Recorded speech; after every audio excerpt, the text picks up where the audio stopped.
Aunty जी ने uncle जी से पूछा, ये लड़का हर रोज सुबह इसी समय तेजी से साइकिल चलाते हुए जाता है। मुझे लगता है कि कुछ गड़बड़ है।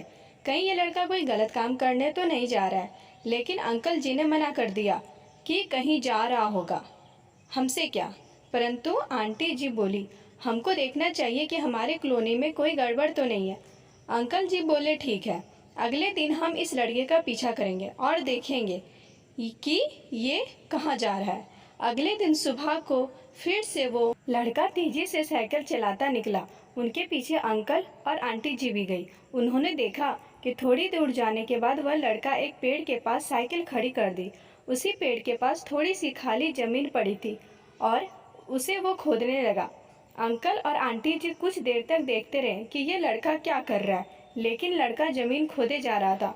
कुछ देर बाद उन्होंने लड़के से पूछा कि आप ये जमीन क्यों खोद रहे हैं?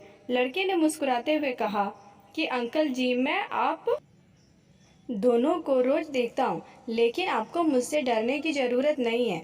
और यह जमीन इसलिए खोद रहा हूँ कि मेरी नई नई नौकरी लगी है। अंकल ने पूछा, कहाँ नौकरी लगी है?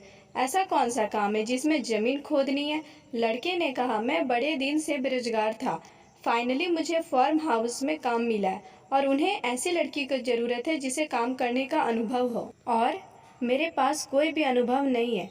इसलिए मैं रोज यहाँ फावड़ा लेकर आता हूँ और ज़मीन खोदने की प्रैक्टिस करता हूँ, ताकि जैसे ही नौकरी पर काम शुरू हो उसमें हमें निकाला ना दिया जाए।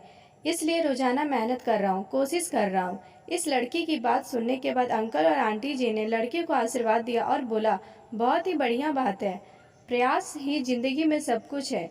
यह छोटी सी कहानी जिंदगी में बहुत बड़ी सीख सिखाती है। तो अगर हमें सक्सेस होना है तो सक्सेस के लिए सबसे ज़रूरी चीज़ है कि हमें लगातार मेहनत, कोशिश और प्रयास करती रहनी चाहिए, तभी हम जीवन में सफल होंगे। दोस्तों, कहानी ये कैसी लगी कमेंट बॉक्स में ज़रूर बताइएगा। वीडियो अच्छी लगी हो तो एक लाइक कर दीजिएगा और मेरे चैनल पर अगर आप नए हैं तो हमें सब्सक्राइब कर लीजिएगा। थैंक यू दोस्तों, कल मिलते हैं एक नई कहानी के